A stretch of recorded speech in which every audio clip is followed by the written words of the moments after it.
धमाधम आइपिओ आउने क्रममा भोलिदेखि फेरि अर्को कम्पनीले आइपिओ बिक्री खुल्ला गर्दैछ। त्यो कम्पनी कुन हो, कति किता आइपिओ निष्कासन गर्दैछ र यस कम्पनीको आइपिओमा कहिलेसम्म आवेदन दिन मिल्नेछ भन्ने सम्पूर्ण जानकारी यो भिडियोमा दिनेछु। भिडियो अन्तिमसम्म हेरिदिनु होला।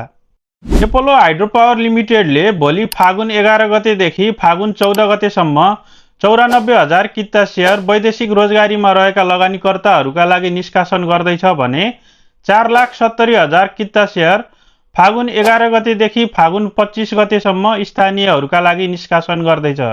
कम्पनीले बिक्री प्रबन्धकका रूपमा हिमालयन क्यापिटल लिमिटेडलाई राखेको छ भने यस कम्पनीको आइपिओ प्रति किता 100 रुपियाँमा आवेदन दिन सकिनेछ।